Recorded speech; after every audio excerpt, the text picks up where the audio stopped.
아무렇지 않던 마음이 밤이 되면 무너질 때가 있습니다. 사람들은 잘 자는 것이 복이라 말하지만 어떤 이들에게는 밤이 두려운 시간입니다. 엎드려 기도하다 지쳐 잠들고 눈을 감으면서도 내일 아침 통장 잔고가 바뀌어 있기를 바라는 마음. 어떻게든 오늘 하루를 넘긴 내가 대견하면서도 초라한 그런 밤을 보내본 적이 있을 것입니다. 재정의 문제는 단순한 숫자의 부족이 아니라 존재 전체를 짓누르는 압박이 될 때가 많습니다. 빌립보서 4장은 그런 영혼에게 위로가 되고 방향이 되어주는 말씀을 담고 있습니다. 사도 바울은 지금 로마의 감옥에 있습니다. 고통과 불확실함, 사람들의 외면, 삶의 위기 가운데 있지만 오히려 그 안에서 놀라운 감사와 충만함을 전하고 있습니다. 특히 빌립보 교회 성도들이 바울의 필요를 공급해 준 것을 감사하며 전하면서 하나님께서 그들의 필요를 풍성하게 채우실 것이라고 선포합니다. 바울은 이렇게 고백했습니다. 나의 하나님이 그리스도 예수 안에서 영광 가운데 그 풍성한 대로 너희 모든 쓸 것을 채우시리라.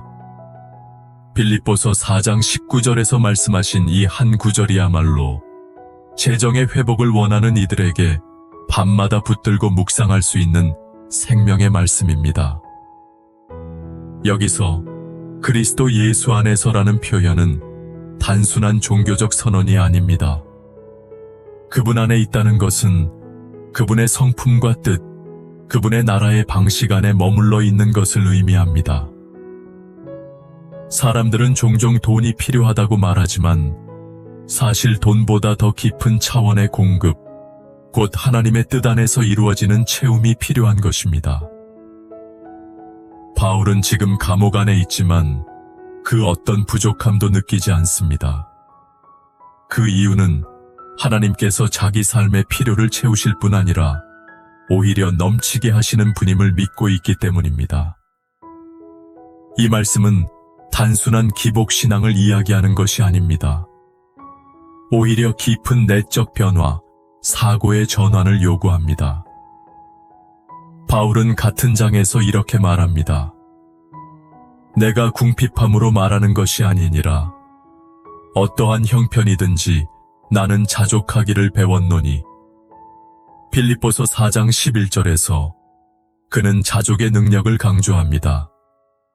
이는 쉽게 주어지는 것이 아닙니다. 상황은 변하지 않아도 마음이 흔들리지 않는 상태. 그것은 오직 하나님 안에서 가능합니다. 그 자족의 비밀을 배운 사람만이 재정의 회복을 진정한 축복으로 받아들일 수 있습니다. 하나님께서는 우리가 부유함 속에 있든 가난 속에 있든 그 상황 자체보다는 우리의 중심과 태도를 더 중요하게 여기십니다. 바울은 모든 형편에 처할 줄 아는 비결을 배웠다고 고백합니다. 이것이 바로 우리 삶에 필요한 지혜입니다. 돈이 많아서 평안한 것이 아니라 어떤 상황 속에서도 하나님을 믿는 신뢰로 평안을 누리는 삶. 이것이 바로 성경이 말하는 회복입니다. 재정 회복은 돈이 생기는 것으로만 설명되지 않습니다. 어떤 이는 갑자기 큰 돈을 받아도 평안을 누리지 못하고 또 다른 이는 가진 것이 거의 없지만 매일 감사와 기쁨으로 살아갑니다. 이는 그 마음이 어디에 뿌리를 내렸느냐에 따라 달라지는 것입니다. 빌립보서의 바울은 그 뿌리를 하나님께 두었습니다. 그렇기에 감옥에서도 평안을 노래할 수 있었고 재정이 없는 상황에서도 누군가를 축복하며 도울 수 있었습니다. 오늘날 우리의 삶에도 이 말씀이 깊이 필요합니다.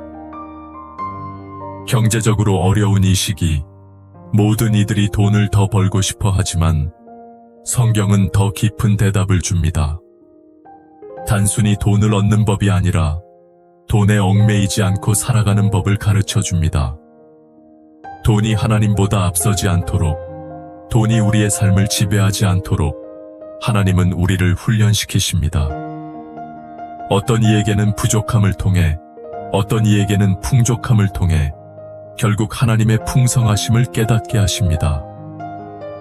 밤마다 염려하며 잠들던 날들 속에 이 말씀을 조용히 들으면서 깊은 평안이 찾아온 사람들도 있습니다. 빌립보서 4장 6절에서 바울은 이렇게 권면합니다.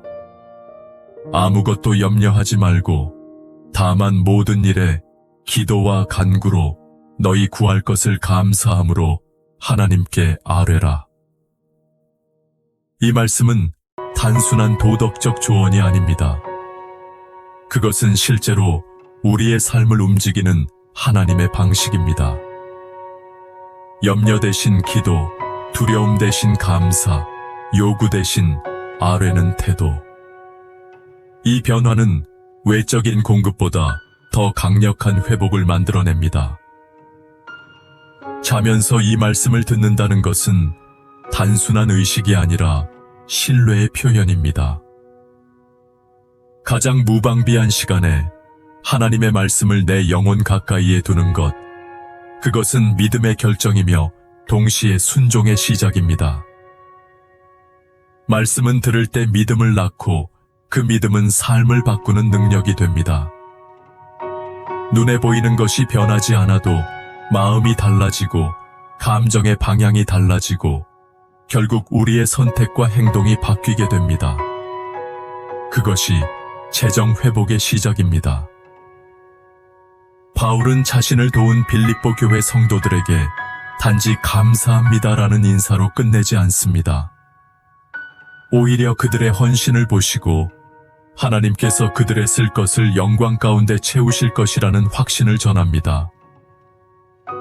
이 말은 그 당시에 굉장히 파격적인 선언이었습니다. 로마 제국의 억압과 경제 불안정, 교회 내부의 핍박과 외부의 반감 속에서 살아가던 성도들에게 풍성이 채움이라는 약속은 현실과 거리가 먼 말처럼 들렸을 수도 있습니다. 그러나 그것은 바울 개인의 감정이 아닌 하나님의 성품에 근거한 선언이었습니다. 하나님은 자신의 백성을 결코 버리지 않으십니다. 그들이 드린 작은 헌신, 드러나지 않은 섬김, 누구도 알아주지 않는 충성의 시간들을 결코 잊지 않으십니다. 오늘 우리가 재정의 회복을 바란다면 먼저 이 질문을 해야 합니다. 나는 지금 무엇을 신뢰하고 있는가? 내 마음이 의지하는 대상은 돈인가, 사람인가, 아니면 하나님인가? 빌립보서의 메시지는 단호합니다. 내가 능력 주시는 자 안에서 모든 것을 할 수 있느니라. 이 말씀은 삶의 외적인 결과가 아니라 하나님 안에서 시작되는 내적 믿음을 강조합니다. 그 믿음이 있을 때 하나님은 필요를 따라 풍성하게 채우시는 분으로 역사하십니다. 다음은 돈보다 더 깊은 만족을 주시는 하나님의 방식에 대해 나누겠습니다. 어떤 것을 더 갖고 싶다는 마음은 쉽게 생기지만 지금 가진 것에 만족하는 태도는 쉽게 생기지 않습니다. 사람들은 늘 더 나은 재정을 꿈꾸고 더 큰 소득을 원하며 더 많은 여유를 바랄 때가 많습니다. 하지만 그렇게 얻은 돈조차 마음의 평안을 가져다 주지 못할 때가 있습니다.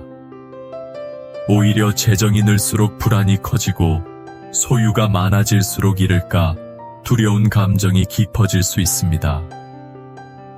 그래서 성경은 재정의 회복을 단지 외적인 소유가 아닌 내적인 만족에서 시작하라고 가르칩니다. 빌립보서 4장 11절에서 바울은 이렇게 말합니다. 내가 궁핍함으로 말하는 것이 아니니라. 어떠한 형편이든지 나는 자족하기를 배웠노니. 이 말씀은 믿는 자의 재정 개념을 완전히 바꿔줍니다. 바울은 돈이 많고 적음을 넘어서 상황과 조건에 따라 흔들리지 않는 자족을 배웠다고 고백합니다. 이는 타고난 성격이 아니라 배워야 하는 태도입니다. 삶을 통해 훈련되고 반복되는 위기 속에서 길들여지는 신앙의 자세입니다. 이 자족이라는 태도는 오직 하나님 안에서만 가능합니다. 사람은 불완전하기 때문에 늘 결핍을 느끼게 되어 있습니다. 아무리 채워도 다시 갈급해지고 만족은 오래가지 않습니다. 하지만 하나님 안에 있는 사람은 상황에 따라 기쁨을 빼앗기지 않습니다. 감옥에 있어도 감사하고 가난 속에서도 찬양할 수 있습니다. 바울이 바로 그런 사람이었습니다. 그는 스스로 가난하다고 느끼지 않았고 오히려 다른 사람을 부요하게 하는 사람이었습니다. 재정 회복을 위해 가장 먼저 회복해야 할 것은 마음의 태도입니다. 사람은 돈을 통해 삶을 통제하려고 하지만 하나님은 우리가 하나님을 통해 삶을 맡기도록 하십니다. 결국 돈은 도구일 뿐이며 통치자는 하나님이십니다. 그분이 채우시기로 작정하신다면 어떤 수단으로든 우리 삶에 공급이 있게 됩니다. 그러나 우리의 마음이 돈에 묶여 있다면 그 돈은 자유가 아니라 억압이 될 수 있습니다. 빌립보서 4장 13절은 이렇게 말합니다. 내게 능력 주시는 자 안에서 내가 모든 것을 할 수 있느니라. 이 말씀은 흔히 무엇이든 성취할 수 있다는 의미로 오해되기도 하지만 실제로는 모든 상황을 감당할 수 있다는 믿음의 고백입니다. 즉, 가난 속에서도 감사할 수 있고 부요 속에서도 교만하지 않을 수 있는 능력, 형편에 따라 흔들리지 않는 내적 중심을 의미합니다. 이 힘은 사람의 훈련이나 긍정적 사고로는 만들어지지 않습니다. 오직 그리스도 예수 안에 있을 때만 가능한 은혜입니다. 우리가 진정 원하는 재정 회복이란 단지 통장에 찍히는 숫자의 변화가 아니라 어떤 숫자 앞에서도 평안을 누릴 수 있는 믿음의 상태를 말합니다. 바울은 그런 상태에 있었기에 감옥 안에서도 평안을 누렸고 빌립보 교회의 작은 후원 속에서도 하나님의 풍성하심을 노래할 수 있었습니다. 그가 말하는 공급은 단지 필요를 채우는 수준이 아닙니다. 하나님의 성품에서 흘러나오는 영광 가운데 그 풍성함입니다. 이는 우리가 상상하는 공급의 차원을 넘어서며 하나님이 직접 다스리시는 공급의 세계입니다. 이 은혜의 공급은 믿음의 고백에서 시작됩니다. 내가 지금 어떤 형편에 있든지 하나님은 나의 필요를 아신다는 믿음, 그리고 그 필요를 가장 선하고 완전한 때에 채워주신다는 신뢰. 그 신뢰가 있을 때 마음은 자유로워지고 입술은 감사로 채워지게 됩니다. 밤에 잠들기 전 이 말씀을 마음에 새기며 들으면 마음의 무게가 조금씩 가벼워지는 것을 느낄 수 있습니다. 실제로 눈에 보이는 변화가 없더라도 하나님의 말씀이 내 안에서 일하고 있다는 것을 느끼게 됩니다. 밤이 되면 염려가 커지고 내일이 더 불안해지는 이들에게 말씀은 쉼이 됩니다. 빌립보서 4장 6절의 말씀처럼 아무것도 염려하지 말고 다만 모든 일에 기도와 간구로 너희 구할 것을 감사함으로 하나님께 아뢰라. 이 말씀이 마음에 깊이 새겨질 때 염려는 줄어들고 기도는 깊어집니다. 그리고 그 깊어진 기도 속에서 하나님의 뜻을 듣게 되고 다시 걸어갈 힘을 얻게 됩니다. 믿음으로 사는 사람에게 재정은 수단이지 목적이 아닙니다. 돈은 흘러가야 할 통로이고 하나님의 손에 붙잡힌 도구일 뿐입니다. 바울은 삶 전체를 그런 태도로 살았기 때문에 누구보다 많은 필요를 경험했지만 그 모든 과정에서 하나님을 경험할 수 있었습니다. 우리 역시 지금 필요한 것을 구하는 것이 결코 잘못된 것이 아닙니다. 오히려 그것을 숨기지 않고 솔직히 아뢰며 그것보다 더 크신 하나님의 뜻을 바라보는 것이 참된 기도입니다.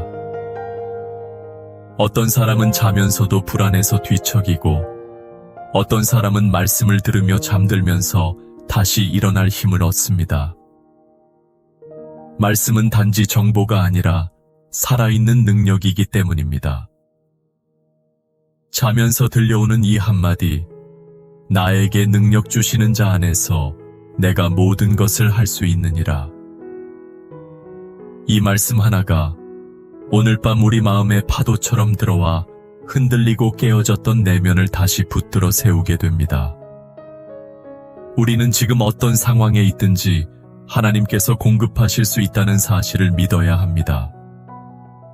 이 믿음은 단순히 미래에 대한 희망이 아니라 지금 이 순간에도 하나님이 일하고 계신다는 신뢰입니다. 그 신뢰가 있으면 우리는 오늘을 다른 눈으로 보게 됩니다. 재정의 회복은 외적인 사건보다 내적인 확신에서 시작됩니다. 다음은 재정의 회복이 일어날 때 삶의 우선순위가 어떻게 바뀌는지에 대해 나누겠습니다.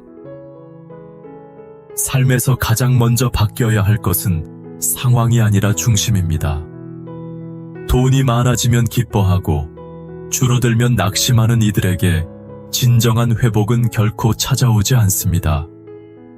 왜냐하면 그런 기쁨은 외부 조건에 의존하기 때문입니다.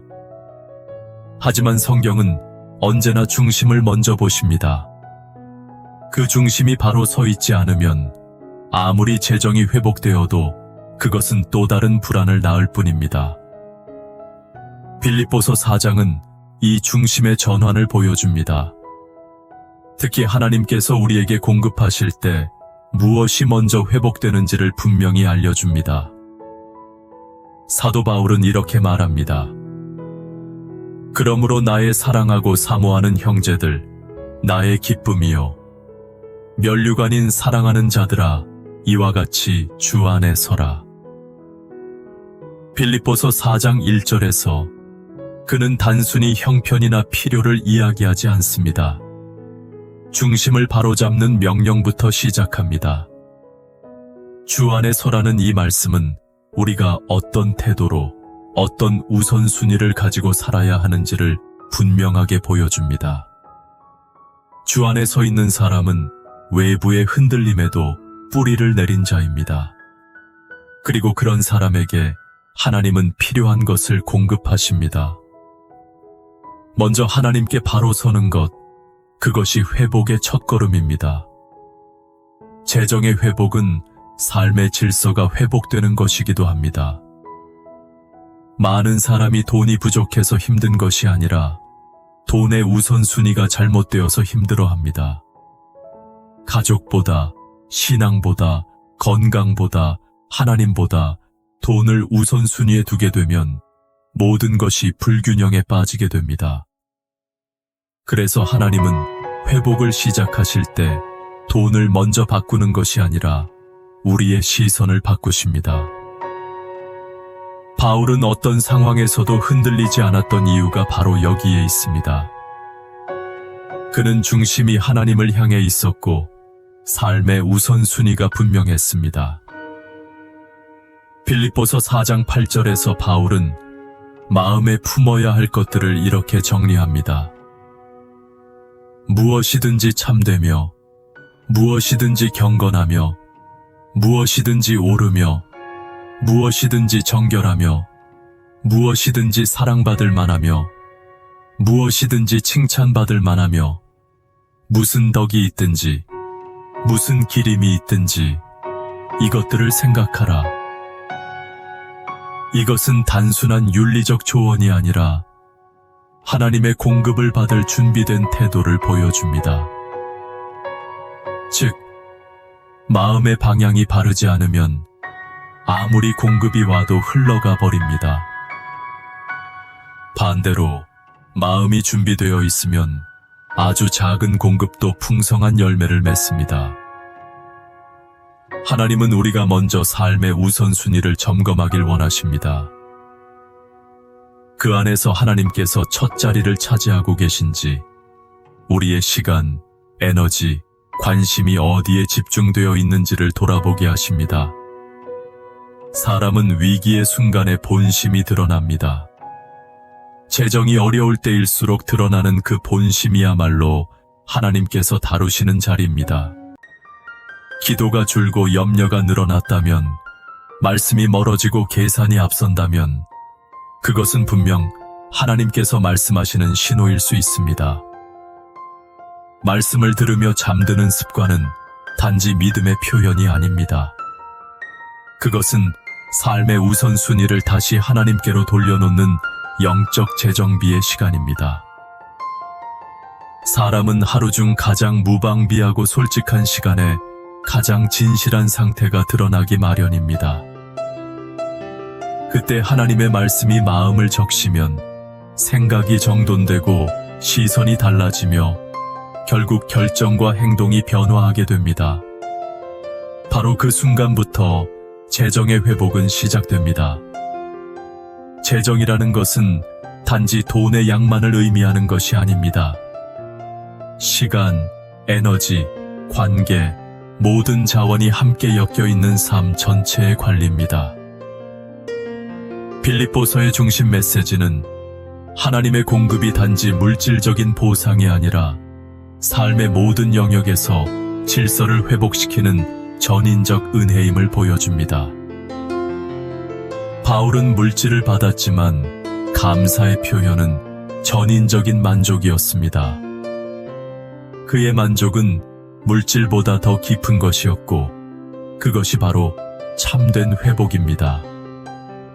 우리는 때로 돈이 없어서 불행하다고 느낄 수 있지만 성경은 정반대의 시각을 제시합니다. 삶의 중심이 흐트러질 때 불행은 시작되고, 중심이 하나님께로 돌아올 때 진정한 평안이 회복된다고 말합니다. 돈이 많은 사람도 공허할 수 있고, 가진 것이 없어도 풍요롭게 살 수 있습니다. 이 차이는 돈의 유무가 아니라 중심의 상태에서 갈라집니다. 바울이 감옥에서도 기쁨을 잃지 않았던 이유는 바로 이 중심이 흔들리지 않았기 때문입니다. 이제 삶에서 어떤 것을 먼저 두고 있는지 점검해야 할 시간입니다. 우리는 종종 돈만 있으면 다 해결될 텐데 라는 생각을 하곤 합니다. 하지만 실제로는 돈보다 더 먼저 해결해야 할 것이 내 마음 안의 질서일 수 있습니다. 하나님은 말씀을 통해 그 질서를 회복시키시며 그 질서 안에서 모든 필요를 채우십니다. 바울은 이것을 누구보다 분명히 경험한 사람이었고, 그래서 그는 내게 능력 주시는 자 안에서 내가 모든 것을 할 수 있다고 고백할 수 있었습니다. 자면서 말씀이 들려올 때 우리의 생각은 서서히 방향을 잡아갑니다. 돈보다 하나님이 크시다는 진리가 마음 깊은 곳에 스며들게 되고, 이전과는 다른 선택을 할 힘이 생깁니다. 그렇게 하루하루가 쌓이면 삶은 놀랍도록 달라지게 됩니다. 그것이 바로 하나님이 주시는 방식의 회복입니다. 세상은 외적인 성공을 통해 삶을 바꾸려 하지만 하나님은 내면에서 시작해 전부를 새롭게 하십니다. 다음은 마음의 중심이 바뀐 사람에게 하나님이 어떻게 실제적인 공급을 시작하시는지에 대해 나누겠습니다. 재정이 회복되기 시작할 때 하나님께서 가장 먼저 만지시는 부분은 눈에 보이는 물질이 아니라 일상 속에서 그분을 얼마나 신뢰하며 살아가는가 하는 관계의 밀도입니다. 공급은 단순히 통장에 찍히는 숫자가 아니라 하나님의 손길을 일상에서 경험하는 방향성입니다. 마음의 중심이 바뀌고 우선순위가 정리되었다면 이제 하나님께서는 삶 속에 실제적인 공급을 시작하십니다. 그 공급은 대부분 기적보다는 질서의 형태로 찾아옵니다. 빌립보서 4장 17절에서 바울은 이렇게 전합니다. 내가 선물을 구함이 아니요 오직 너희에게 유익하도록 풍성한 열매를 구함이라. 그는 빌립보 교회로부터 물질적 도움을 받았지만 그것을 단순한 후원으로만 보지 않았습니다. 오히려 그 행위 속에서 하나님의 열매를 보았습니다. 중요한 것은 단순히 주고받음이 아니라 주님 안에서 맺혀지는 열매였습니다. 하나님은 단지 필요를 채우시는 분이 아니라 열매 맺는 삶으로 인도하시는 분입니다. 재정의 회복도 그런 열매의 한 부분입니다. 하나님은 종종 우리의 필요를 가장 평범한 일상 속에서 채우십니다. 갑자기 누군가 큰 돈을 주는 기적이 아니라 내가 하고 있는 일터 안에서 정직과 성실로 열매를 맺게 하시고 일용할 양식을 주시는 방식입니다. 그래서 바울은 내가 풍부에 처할 줄도 알고 궁핍에 처할 줄도 알아. 어떤 상황에서도 흔들리지 않는 믿음을 강조한 것입니다. 재정의 회복은 단순히 자산의 증식이 아니라 하나님이 공급하시는 일상의 변화를 인식할 수 있는 영적 눈을 열어가는 여정입니다. 하나님이 공급하시는 일상은 놀라울 만큼 조용하게 흐릅니다.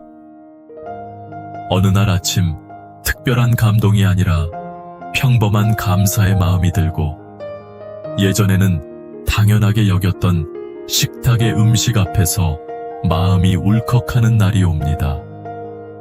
은혜는 그렇게 세밀하게 찾아옵니다. 그리고 그 감사를 통해 하나님이 채우시는 것을 더 분명하게 보기 시작합니다. 그때부터 사람은 이전과 다르게 일하고 쓰고 나누게 됩니다. 하나님의 공급이 단지 내 것만이 아니라 다른 이들에게 흘러가야 할 통로임을 깨닫기 때문입니다. 바울은 그 흐름을 누구보다 잘 알고 있었습니다. 그는 빌립보 교회의 섬김을 받았지만 그것을 나만을 위한 채움으로 여기지 않았습니다. 오히려 하나님께서 그 교회를 통해 열매 맺게 하셨다는 확신을 갖고 있었습니다. 그래서 하나님이 그리스도 예수 안에서 그 풍성한 대로 너희 모든 쓸 것을 채우시리라고 담대하게 말할 수 있었던 것입니다. 이 확신은 공급이 단절될까 두려워하는 마음이 아니라 끊임없이 공급하시는 하나님의 성품을 아는 데서 비롯됩니다. 재정 회복은 불안에서 벗어나는 훈련이기도 합니다. 사람은 늘 미래를 염려하고 불확실함 앞에 마음을 닫아버리기 쉽습니다. 하지만 하나님은 말씀을 통해 내일의 공급을 걱정하기보다 오늘의 은혜를 바라보게 하십니다. 예수님도 말씀하셨습니다. 내일 일을 위하여 염려하지 말라. 내일 일은 내일 염려할 것이요 한날의 괴로움은 그날의 족하니라. 빌립보서를 묵상하며 자는 밤, 이 말씀이 마음을 지배하기 시작할 때 그 밤은 단순한 휴식이 아니라 영혼의 회복 시간이 됩니다. 말씀을 들으며 잠들 때 영혼은 하나님의 공급에 열려있게 됩니다. 내 방식의 계산이 멈추고 내일에 대한 두려움이 내려놓아질 때 그 자리에 하나님이 일하실 수 있는 공간이 생깁니다. 마음을 비우는 것이 아니라 하나님의 약속으로 다시 채워지는 밤이 되는 것입니다. 그렇게 하나님의 공급은 우리 삶 속에 실질적으로 자리를 잡기 시작합니다. 단지 마음의 위안이 아니라 실제적인 방향을 주고 실제적인 필요를 채우며 실제적인 선택을 변화시킵니다. 바울은 단순히 좋은 말을 전하는 사람이 아니었습니다. 그는 누구보다도 실제적인 삶 속에서 하나님의 공급을 경험했습니다. 채워지지 않는 긴 여정을 견뎌냈고 많은 도시를 이동하며 경제적 위기도 수없이 맞이했지만 그때마다 하나님의 손길을 분명히 보았습니다. 빌립보 교회와의 관계는 그런 하나님의 채움을 보여주는 한 단면이었습니다. 바울은 그것을 풍성한 열매라고 표현합니다. 그러므로 우리 역시 재정의 회복을 바란다면 삶 속에서 하나님이 주시는 열매를 보기 시작해야 합니다. 이 열매는 세상적인 기준으로는 크지 않을 수도 있습니다. 그러나 그 안에는 깊은 평안과 신뢰가 담겨 있습니다. 예를 들어 그동안 해결되지 않던 지출이 정리되기 시작하고 갑작스레 새롭게 들어온 일거리나 지인의 도움으로 긴장이 풀리는 순간이 올 수 있습니다. 이것이 단지 우연이나 운이 아니라 하나님의 공급이라는 것을 아는 사람은 그 순간을 통해 더 큰 감사와 확신을 갖게 됩니다. 그 마음의 고백이 삶을 더욱 겸손하게 하고 하나님께 더 가까이 가도록 이끕니다. 하나님의 공급은 정확한 타이밍에 필요한 만큼 가장 적절한 방식으로 임합니다. 그리고 그 공급을 통해 하나님과의 관계가 더 깊어지고 삶의 구조가 더 견고해지며 마침내 나 자신이 아니라 하나님의 영광을 중심으로 재정도 흘러가게 됩니다. 우리는 그 흐름 속에 머물러야 합니다. 그럴 때 하나님은 채우시는 분일 뿐 아니라 그 채움을 통해 다른 이들을 살리는 분임을 경험하게 하십니다. 다음은 하나님이 공급하신 것을 어떻게 지혜롭게 관리하고 나누는지가 회복 이후의 중요한 관건임을 나누겠습니다. 하나님께서 우리의 필요를 채우시기 시작할 때 그 다음에 반드시 따라오는 하나의 질문이 있습니다. 이 공급을 어떻게 써야 하는가? 재정의 회복은 단지 부족함을 채우는 것이 목적이 아니라 그 회복 이후의 삶이 하나님을 기쁘시게 하는 방향으로 흘러가는 것이 핵심입니다. 하나님이 주시는 공급을 지혜롭게 다루지 않으면 처음에는 감사로 시작된 축복이 오히려 우리를 무너뜨리는 원인이 될 수 있습니다. 성경은 단지 풍요를 약속하는 책이 아니라 풍요를 어떻게 감당할지를 가르쳐주는 하나님의 지혜입니다. 빌립보서 4장을 보면 바울은 단순히 받았다는 표현으로 끝나지 않습니다. 그는 빌립보 교회의 섬김에 대해 이렇게 말합니다.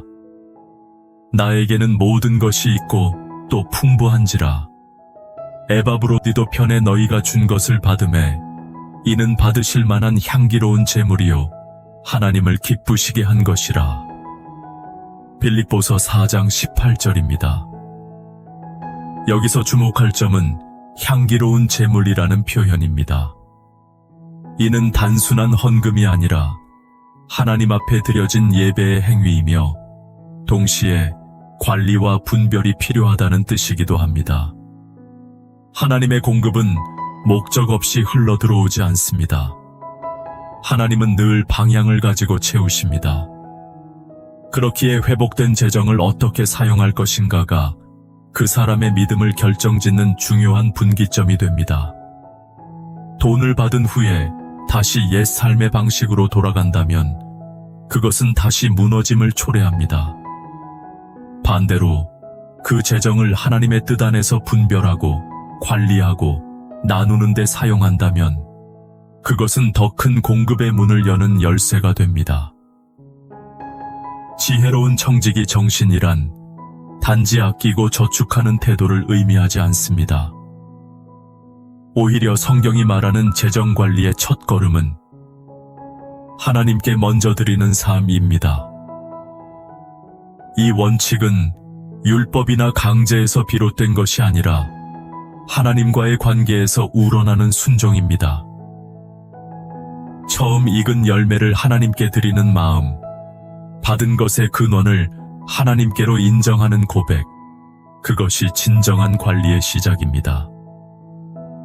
바울은 빌립보 교회의 선물을 단순한 후원이 아니라 하나님이 기뻐하신 제물이라고 고백하면서 그들의 삶 전체가 하나님 앞에 향기로운 삶으로 드려지고 있음을 보았습니다. 하나님은 풍성히 주시지만 그 풍성함이 우리의 교만이 되지 않기를 원하십니다. 그리고 그 풍성함이 세상의 방식이 아니라 하나님의 방식으로 흘러가길 바라십니다. 그래서 재정이 회복될수록 더 많이 기도하게 되고 더 많이 묻게 됩니다. 하나님, 이 돈은 어디로 흘러가야 합니까? 지금 내가 들고 있는 이 자원의 목적은 무엇입니까? 이런 질문이 생겨나기 시작할 때 그 사람은 이미 하나님 앞에서 돈을 다스릴 준비가 된 것입니다. 하나님은 가끔 우리에게 초과 공급을 허락하십니다.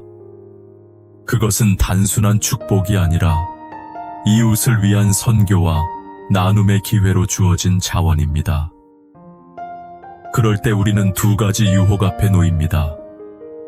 하나는 욕심이고 하나는 두려움입니다. 더 많이 가지려고 하거나 지금 가진 것을 잃을까 염려하게 되는 것입니다. 하지만 하나님을 신뢰하는 사람은 그 유혹을 이길 수 있습니다. 왜냐하면 공급의 근원이 사람이나 시장이 아니라 하나님이심을 알기 때문입니다. 바울은 평생을 자족하며 살았습니다. 많은 공급도 적은 소득도 경험했고 항상 기뻐하며 살았습니다. 이는 단지 낙천적인 성격이 아니라 그가 하나님의 공급을 어떻게 관리해야 하는지를 알고 있었기 때문입니다. 재정 회복은 그 자체로 은혜이지만 그 은혜를 흐르게 하는 통로로 자신을 사용할 때에야 비로소 온전한 축복이 됩니다. 그래서 하나님의 사람은 돈이 들어오면 먼저 나눌 것을 생각하게 됩니다. 누구에게 흘려보내야 하는가? 어떻게 하나님의 뜻을 따라 이 자원을 쓸 수 있을까를 기도하게 됩니다. 그렇게 흘러간 돈은 다시 하나님께서 기억하시는 재물이 됩니다. 바울이 받은 빌립보 교회의 후원이 그러했듯 그것은 단지 도움을 넘어서 하나님 앞에 쌓이는 향기로운 열매가 됩니다. 자면서 이 말씀을 들을 때 우리의 마음에도 하나님의 공급이 흐르기 시작합니다. 그리고 동시에 그 공급을 어떻게 다룰 것인지에 대한 기도가 시작됩니다. 내 손에 들어오는 모든 것은 하나님께서 맡기신 것이라는 청지기의 인식이 생기기 시작하면 하나님은 그릇을 더 크게 하십니다. 왜냐하면 이제 그 사람은 더 많이 감당할 수 있는 준비가 되어 있기 때문입니다. 말씀은 우리 안에 깊은 울림을 줍니다. 그리고 그 울림은 실제적인 삶의 적용으로 이어져야 합니다.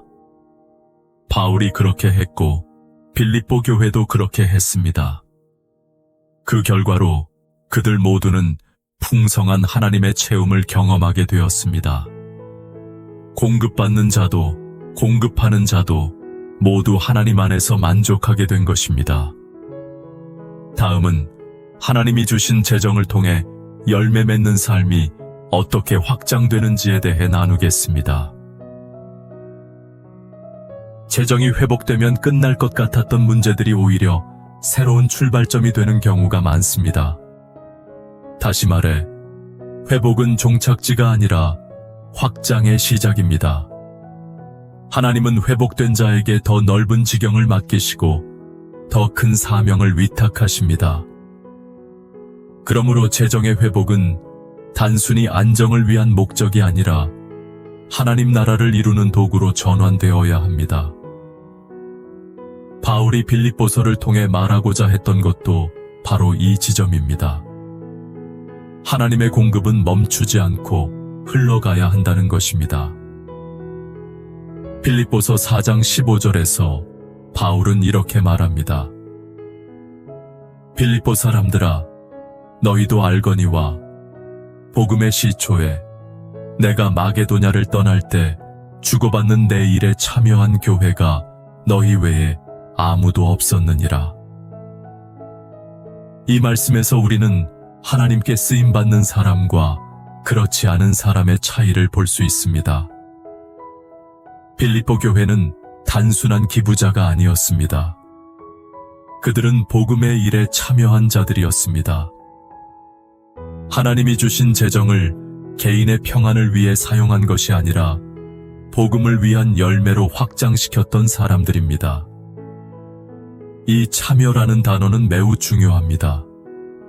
하나님이 주신 회복은 나만을 위한 것이 아닙니다.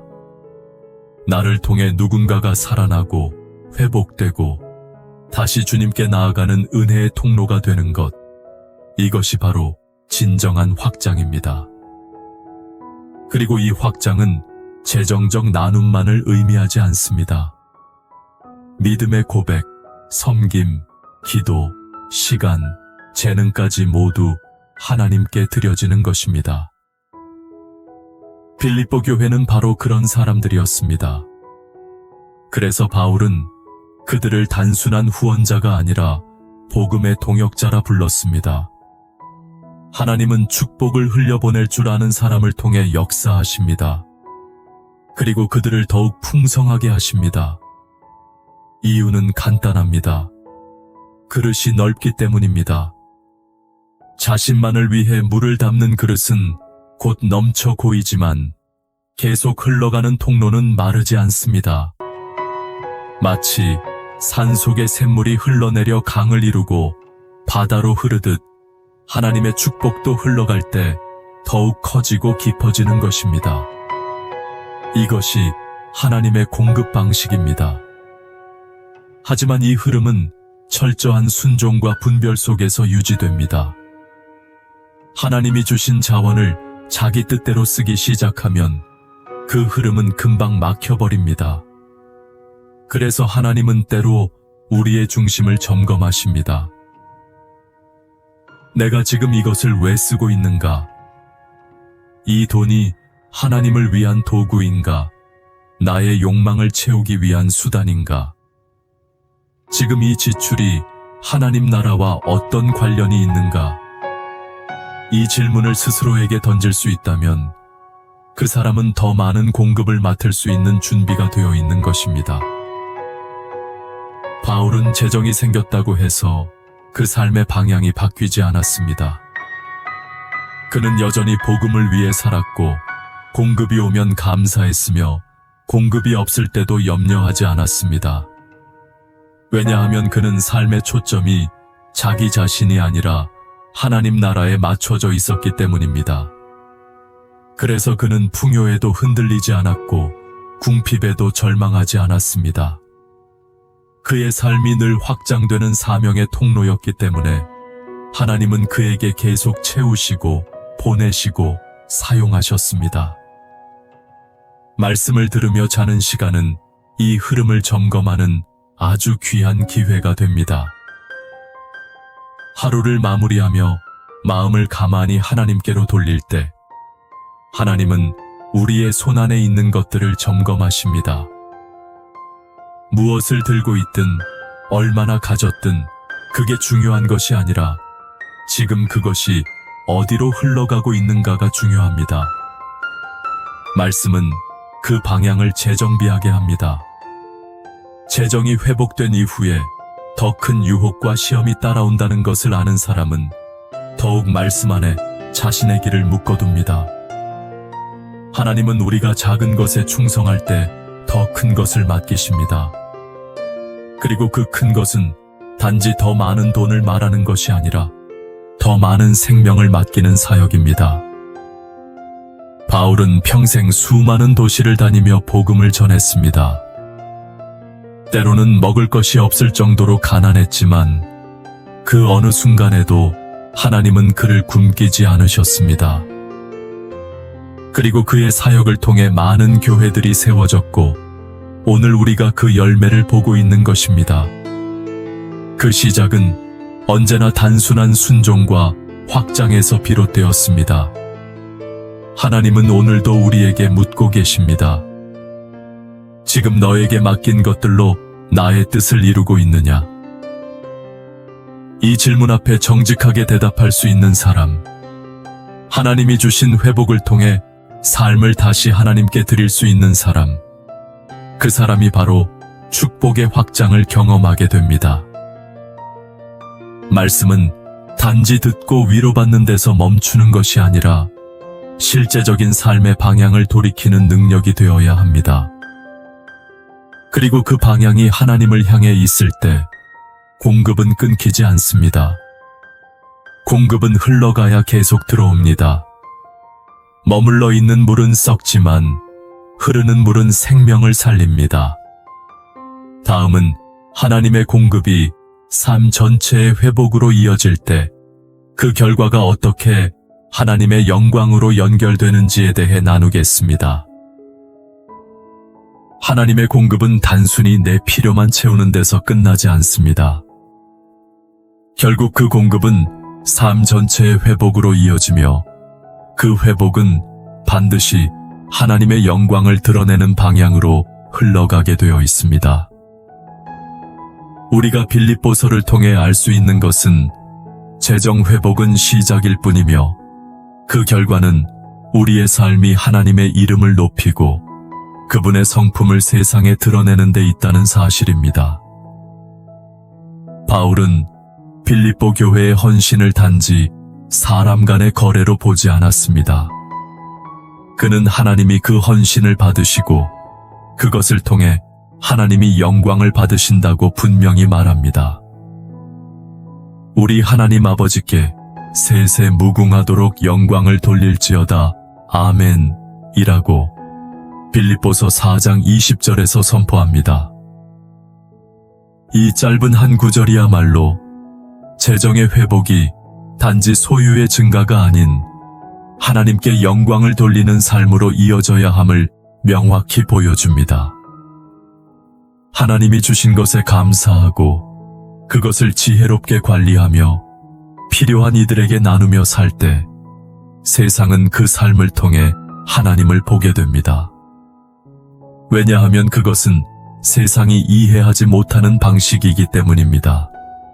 돈은 아껴야 늘어난다고 배운 세상 속에서 하나님의 백성은 흘려보내야 채워진다는 진리를 믿고 살아갑니다. 계산보다 기도를 먼저 하는 삶, 이성보다 믿음을 따라 사는 삶, 이런 삶이야말로 하나님을 드러내는 증거가 됩니다. 하나님께 영광을 돌린다는 것은 단지 찬양의 언어를 말하는 것이 아닙니다. 그것은 삶의 결정들이 하나님을 중심으로 돌아가는 것을 의미합니다. 재정을 쓸 때, 관계를 맺을 때, 시간을 보낼 때, 내 행동이 하나님을 기쁘시게 하는가를 먼저 묻는 삶, 그 자체가 영광입니다. 하나님은 우리에게 그런 삶을 원하시며 실제로 그러한 삶을 통해 세상 속에서 하나님의 뜻을 이루어 가십니다. 재정 회복은 일상의 변화로 드러나게 됩니다. 예를 들어 과거에는 돈을 써야만 행복하다고 믿었지만 이제는 돈보다 주어진 시간과 관계 속에서 더 깊은 만족을 발견하게 됩니다. 이는 단지 소비 습관이 바뀐 것이 아니라 가치 기준이 바뀌었기 때문입니다. 하나님은 공급을 통해 우리를 더 가난하게 하시려는 것이 아니라 더 거룩하게 하십니다. 그 거룩함은 곧 삶 전체의 방향이 하나님을 향하도록 만드는 능력입니다. 바울의 삶은 그 증거입니다. 그는 빌립보 교회가 보낸 선물을 받고 감사를 표하면서도 그 고백이 늘 하나님을 향하고 있습니다. 자신을 향한 친절을 하나님의 은혜로 해석하고 사람의 선행을 하나님께 올려드리는 감사로 전환합니다. 그 이유는 그가 모든 일에서 하나님의 손길을 보기 때문입니다. 하나님께서 역사하신다는 믿음이 그를 하나님 중심의 사람으로 세웠고 그 삶 전체가 하나님께 영광이 되었습니다. 말씀을 들으며 잠드는 사람은 그날의 은혜를 돌아보고 다음 날의 삶을 준비하는 사람입니다. 그 시간 속에서 하나님은 우리 내면을 다듬고 우리를 통해 이루실 뜻을 다시 일깨워 주십니다. 어느 날 문득 이전보다 훨씬 단순한 삶이 되었는데 마음은 더 풍성해져 있음을 느끼게 됩니다. 더 많은 소유가 아니라 더 깊은 감사와 더 정확한 방향성이 삶을 이끌고 있음을 깨닫게 됩니다. 그것이 하나님의 영광을 위해 살아가는 삶의 흔적입니다. 하나님은 자신이 주신 것을 통해 영광받기를 원하십니다. 그것이 곧 하나님 나라의 원리입니다. 돈, 시간, 건강, 관계, 모든 자원은 주님의 손에 의탁될 때 비로소 진짜 목적을 갖게 됩니다.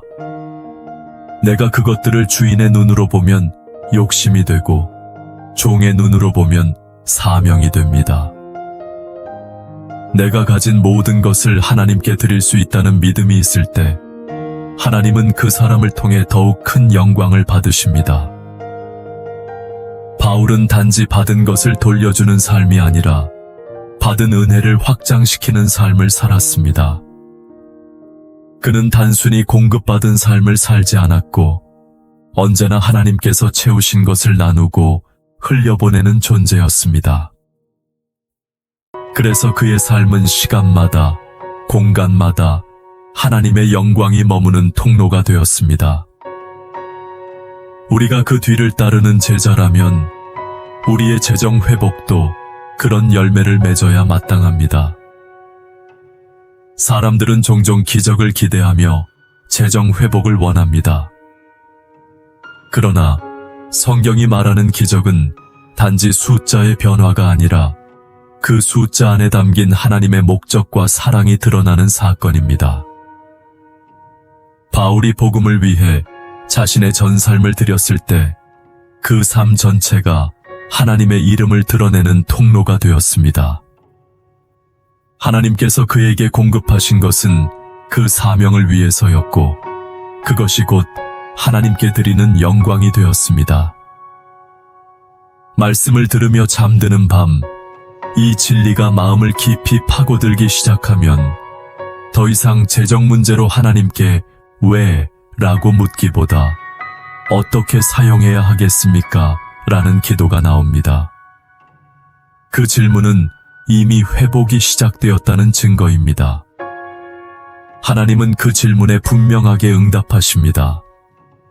그 응답은 돈으로만 오는 것이 아니라 삶의 질서와 방향을 바꾸는 실제적인 인도하심으로 옵니다. 다음은 재정 회복이 우리의 정체성을 어떻게 바꾸고 어떤 사람으로 만들어가는지를 살펴보겠습니다. 재정이 회복되면 삶의 외형이 달라지는 것이 분명합니다. 그러나 더 본질적인 변화는 내가 누구인가에 대한 깊은 자각에서 시작됩니다. 하나님은 단지 우리 삶에 돈을 채우시려는 분이 아닙니다. 재정을 통해 우리의 정체성을 다시 세우십니다. 바울은 빌립보서 전체에서 자신이 누구인지 그리고 빌립보 교회가 어떤 존재인지 분명하게 말해줍니다. 재정 회복의 진짜 목적은 나는 하나님의 자녀이며 그분의 일에 동참하는 자라는 정체성이 다시 살아나는 데 있습니다. 빌립보서 1장 6절에서 바울은 이렇게 말했습니다. 너희 안에서 착한 일을 시작하신 이가 그리스도 예수의 날까지 이루실 줄을 우리는 확신하노라. 이 말씀은 빌립보 교회가 단지 헌금을 한 교회가 아니라 하나님이 쓰시기로 작정하신 교회라는 뜻입니다. 하나님은 단순히 공급하시는 분이 아니라 그 공급을 통해 우리를 하나님 나라의 동역자로 세우시는 분입니다. 돈이 생겼다고 인생이 바뀌는 것이 아니라 내가 누구인지를 알게 될 때 인생이 바뀝니다. 재정 회복은 자신에 대한 이해를 새롭게 합니다. 이전에는 내가 무기력하고 부족하고 남들에게 손 벌려야만 살아갈 수 있는 존재처럼 느껴졌다면 이제는 하나님의 손에 붙잡힌 자로서 누군가를 도울 수 있는 사람으로 인식이 바뀝니다. 정체성이 바뀌면 시선이 바뀌고 시선이 바뀌면 행동이 달라집니다. 빌립보 교회는 처음부터 부유한 공동체가 아니었습니다. 하지만 그들은 자신들을 보내는 자로 자각했고 하나님이 그들을 복음의 통로로 사용하신다는 확신을 가지고 있었습니다. 그 믿음이 그들의 삶을 움직였습니다. 하나님은 우리 각자를 청지기로 부르셨습니다. 청지기는 주인의 것을 맡아 잘 관리하는 자입니다. 이 정체성을 기억하는 것이 재정 회복 이후에 반드시 필요한 단계입니다. 내가 가진 것이 내 것이 아니라는 고백, 내가 사용하는 돈이 내 마음대로 쓰는 것이 아니라는 인식, 이 자각이 생기면 하나님은 우리를 통해 더욱 정확하고 선한 통로를 여십니다. 바울은 자신이 복음을 맡은 청직이라는 정체성을 평생 붙들었습니다. 그래서 어떤 상황에서도 흔들리지 않았고 공급이 없어도 사명으로 움직였습니다. 재정이 회복된 이후에도 하나님은 계속해서 우리를 훈련시키십니다. 그 훈련은 우리가 받는 사람에서 주는 사람으로, 기다리는 사람에서 먼저 움직이는 사람으로 바뀌는 과정입니다. 하나님은 그 과정을 통해 우리를 쓰실 준비를 하십니다. 정체성이 바뀌지 않으면 아무리 많은 재정을 맡겨도 그 사람은 결국 다시 무너지게 됩니다. 하지만 정체성이 바로 선 사람은 적은 것을 맡겨도 큰 일을 감당할 수 있습니다. 자면서 말씀을 들으며 깨어난 새벽, 어떤 날엔 아무 말씀이 기억나지 않을 수도 있습니다. 하지만 마음 깊은 곳에서 나는 하나님의 사람이다라는 정체성이 살아나기 시작했다면 그날은 하나님께서 깊이 일하신 날입니다. 돈은 없어도 흔들리지 않고 사람들의 평가가 달라져도 방향이 흐트러지지 않는 이유는 내 정체성이 그리스도 안에서 분명해졌기 때문입니다. 하나님은 그토록 이 정체성을 우리에게 새기기 원하십니다. 세상은 언제나 사람을 재정으로 평가하려 합니다. 얼마나 벌고 얼마나 모았는지를 삶의 가치를 판단하는 기준으로 삼습니다. 하지만 하나님은 우리가 누구인지, 누구를 믿고 살아가는지를 보십니다. 바울은 수많은 헌금을 받았지만 자신을 결코 의존하는 사람이라 여기지 않았습니다. 그는 복음에 부름받은 사명자였고 어떤 상황에서도 자신을 부르신 그리스도 예수 안에서 정체성을 분명히 했습니다. 그 자의식이 재정이 흔들려도 그의 믿음을 흔들지 못하게 했습니다. 하나님은 우리의 정체성이 돈의 유무에 따라 변하지 않기를 원하십니다. 돈이 없을 때도 자신을 초라하게 여기지 않고 돈이 많을 때도 자신을 높이지 않는 자, 그런 자를 하나님은 기뻐하시고 귀히 여기십니다. 그리고 그런 사람을 통해 하나님은 다른 사람의 삶을 회복시키십니다. 이 정체성이 회복되었을 때 하나님은 우리를 향한 계획을 더 분명히 드러내십니다. 재정의 회복이 내 안에서 이루어진다면 내 눈빛이 달라지고 말의 무게가 달라지며 사람들과의 관계도 달라집니다. 나는 더 이상 불안 속에서 방황하는 사람이 아니라 하나님의 목적을 따라 사는 사람이 됩니다. 그 삶은 자연스럽게 복음의 증거가 됩니다. 바울이 그렇게 살았고 빌립보 교회가 그를 통해 그렇게 살아났습니다. 정체성이 회복된 사람은 어디에 있든 무엇을 하든 자신이 누구인지 잊지 않습니다. 그래서 매일의 삶이 예배가 되고 작은 선택 하나도 하나님 앞에서 이루어지게 됩니다. 하나님은 그런 삶을 통해 영광 받으시고 또 다른 회복을 시작하십니다. 다음은 회복된 정체성을 가진 사람이 세상 속에서 어떤 태도로 살아가야 하는지, 그리고 그 태도가 어떻게 믿음의 열매를 맺게 되는지를 나누겠습니다. 정체성이 회복된 사람은 재정 앞에서 흔들리지 않습니다. 하나님이 공급하시는 은혜를 받았다는 사실이 단지 한순간의 기쁨으로 그치지 않고 일상의 선택 속에 분명한 방향을 만들어냅니다. 이제 중요한 것은 그 정체성을 가진 사람이 세상 속에서 어떤 태도로 살아가야 하는가입니다.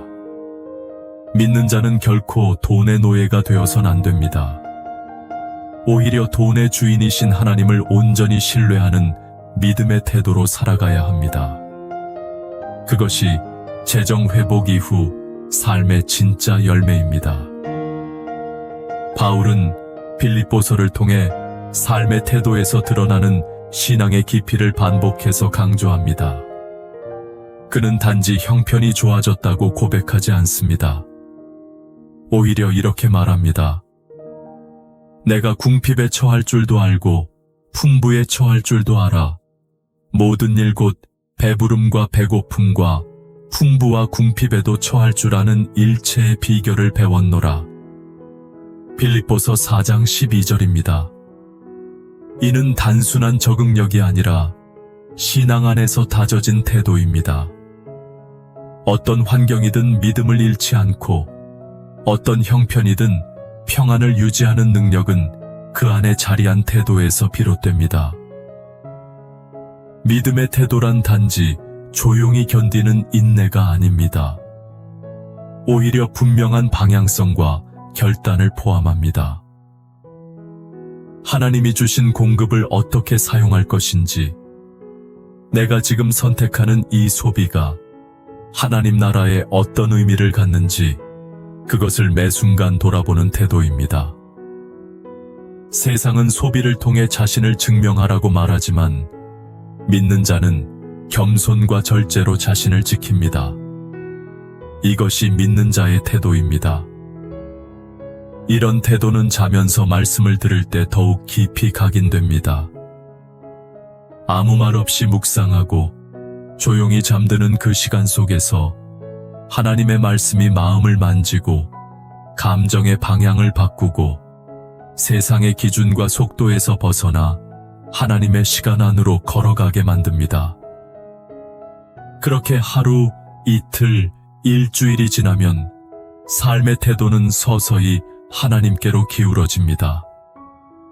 재정의 사용, 사람과의 관계, 일터에서의 말투, 작은 결정을 대하는 자세까지 모두 달라집니다.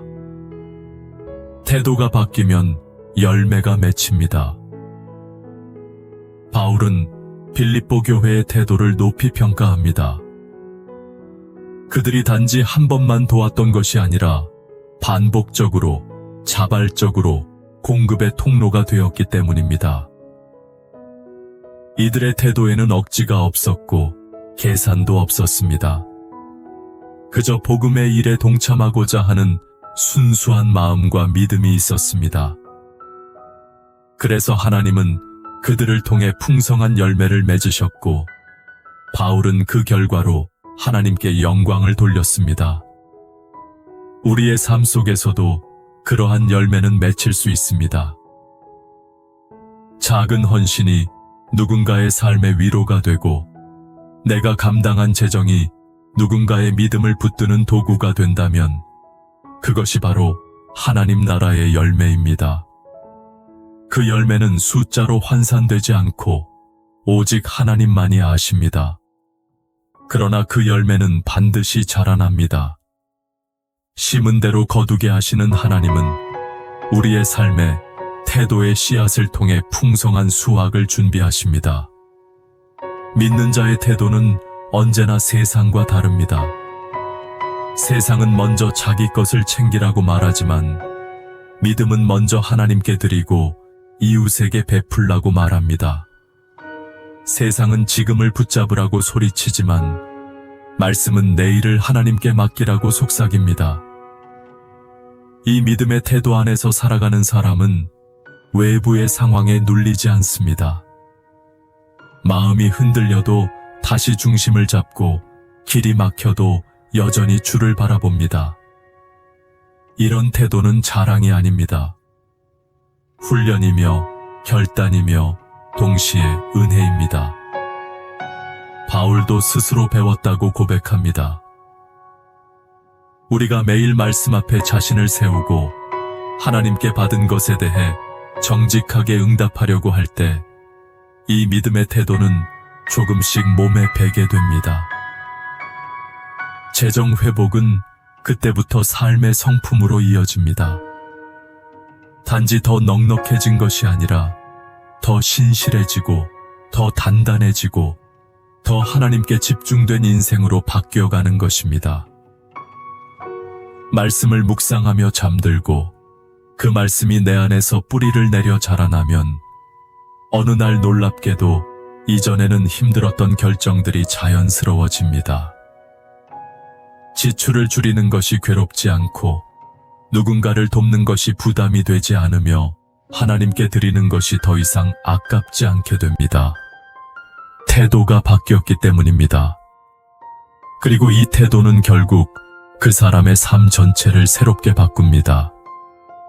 다음은 재정 회복이 마침내 하나님의 평강으로 이어질 때 어떤 완전한 자유가 주어지는지를 나누겠습니다. 자유란 더 이상 돈에 끌려다니지 않는 상태입니다. 하나님이 공급하신 것으로 만족하며 더 이상 채워지지 않은 부분에 집착하지 않고 있는 그대로를 감사함으로 받아들이는 태도, 그것이야말로 진짜 자유입니다. 빌립보서를 통해 바울이 우리에게 보여준 재정 회복의 여정은 단순히 부족함이 채워지는 이야기가 아니라 마침내 평강에 이르는 여정이었습니다. 그리고 그 평강은 오직 하나님의 임재 안에서만 주어집니다. 바울은 빌립보서 4장 7절에서 이렇게 말합니다. 그리하면 모든 지각에 뛰어난 하나님의 평강이 그리스도 예수 안에서 너희 마음과 생각을 지키시리라. 여기에 등장하는 모든 지각에 뛰어난이라는 표현은 인간의 논리와 계산, 이성적 분석을 모두 초월한 상태를 의미합니다. 세상적으로 보면 이해되지 않는 상황, 말이 되지 않는 평안, 바로 그것이 하나님이 주시는 평강입니다. 돈이 없어도 걱정이 되지 않고 미래가 불확실해도 두렵지 않은 상태, 오직 하나님을 신뢰하는 사람에게 주어지는 선물입니다. 이 평강은 끝없는 비교와 경쟁에서 벗어나게 합니다. 사람들은 끊임없이 남들과 비교하며 자신을 평가하려 합니다. 누구는 얼마를 벌고, 누구는 어디에 투자했고, 누구는 어떤 자산을 가지고 있는지를 통해 스스로를 규정합니다. 하지만 하나님이 주시는 평강은 내가 누구인지, 무엇을 가졌는지보다 내가 누구 안에 있는지를 기준으로 삼습니다. 예수 그리스도 안에 있다는 사실 하나로 마음과 생각이 지켜지기 시작하면 모든 기준이 달라집니다. 바울은 감옥 안에서도 평강을 잃지 않았습니다. 그의 재정 상황은 열악했고 외부 환경은 막혀 있었으며 사람들과의 관계조차 단절되어 있었습니다. 하지만 그는 평강을 누렸습니다. 그 이유는 그가 그리스도 안에 있었기 때문입니다. 그 안에 있으면 어떤 형편 속에서도 그 안에 머물 수 있습니다. 외부의 조건이 아니라 내부의 확신으로 살아가는 사람, 그것이 진정한 회복을 이룬 사람의 모습입니다. 재정이 회복된 사람은 더 이상 돈을 붙잡고 살지 않습니다. 오히려 하나님을 더욱 붙잡습니다. 그리고 그분의 뜻을 분별하며 그분의 흐름을 따라 살아갑니다. 평강이 임하면 욕심이 사라지고 두려움도 줄어들며 타인을 바라보는 시선도 부드러워집니다. 경쟁보다는 협력, 비교보다는 감사, 불안보다는 신뢰가 삶의 중심에 자리를 잡습니다. 그렇게 살아가는 사람의 얼굴에는 말없이 드러나는 하나님의 평강이 있습니다. 말씀을 들으며 잠드는 그 순간이 바로 이 평강이 스며드는 시간입니다. 말씀이 속삭이듯 다가와 내 마음의 무게를 덜어주고 내가 자꾸 쥐고 놓지 못했던 것들을 하나씩 내려놓게 합니다. 돈, 계획, 걱정, 실패, 자책, 비교. 이 모든 것들이 하나님의 말씀 앞에서 조금씩 힘을 잃습니다. 그리고 어느덧 마음 안에 정적처럼 고요한 평강이 자리 잡습니다. 아무것도 바뀌지 않은 하루였지만 내 안에 바뀐 것이 생긴 날입니다. 하나님의 평강은 현실을 무시하지 않습니다. 오히려 현실 속으로 들어와 그 안에서 우리를 붙들어 주십니다. 그러므로 하나님의 평강은 도피가 아니라 능력입니다. 도망치는 것이 아니라 직면할 수 있는 힘, 무시하는 것이 아니라 꿰뚫어 볼 수 있는 지혜. 돈이 없으면 초조해지던 사람이 하나님이 공급하신다는 사실 하나만으로 오늘을 살아낼 수 있다면 그는 이미 가장 큰 회복을 경험한 사람입니다. 이제 돌아보면 빌립보서 4장에서 하나님은 하나의 흐름으로 우리를 이끄셨습니다. 첫째, 공급의 약속으로 마음에 믿음을 심으셨고, 둘째, 자족하는 훈련을 통해 감정의 평안을 회복하게 하셨으며, 셋째, 삶의 우선순위를 다시 정립하게 하셨고, 넷째, 실제적인 공급을 통해 삶을 채우기 시작하셨습니다. 다섯째, 그 공급을 어떻게 사용할지를 분별하게 하셨고, 여섯째, 나눔과 사명의 확장을 통해 하나님 나라에 동참하게 하셨습니다. 일곱째, 그 흐름 속에서 삶의 정체성이 회복되었고, 여덟째, 정체성에 맞는 태도로 세상과 마주하게 하셨습니다. 그리고 아홉째, 마침내 하나님의 평강이 삶 전체를 지키는 은혜로 이끄셨습니다. 오늘 함께 나눈 이야기를 바탕으로 마음을 조용히 가다듬고 이 시간 함께 기도드립니다. 하나님 아버지, 재정의 어려움 속에서 제 마음이 얼마나 불안과 의심으로 가득 차 있었는지 고백합니다. 공급하시는 분이 아버지이심을 알면서도 눈에 보이는 것에 더 민감했고 들리지 않는 것에 실망했던 제 믿음을 용서해 주십시오. 제 삶의 중심이 하나님이 아닌 세상의 계산에 맞춰졌던 지난 시간을 돌이켜 회개합니다. 하나님, 다시 주 앞에 나와 마음을 드립니다. 제가 가진 모든 것의 주인이 하나님이심을 고백합니다. 필요보다 크신 하나님의 은혜를 다시 믿게 하시고 상황보다 더 높으신 하나님의 약속을 굳게 붙들게 하소서. 돈이 저를 지배하지 않게 하시고 말씀과 기도 안에서 평안을 누리는 삶을 살아가게 인도해 주십시오. 이 밤 주의 말씀을 들으며 잠들게 하시고 내일 눈을 떴을 때 하나님의 평강으로 가득한 하루가 되게 하소서.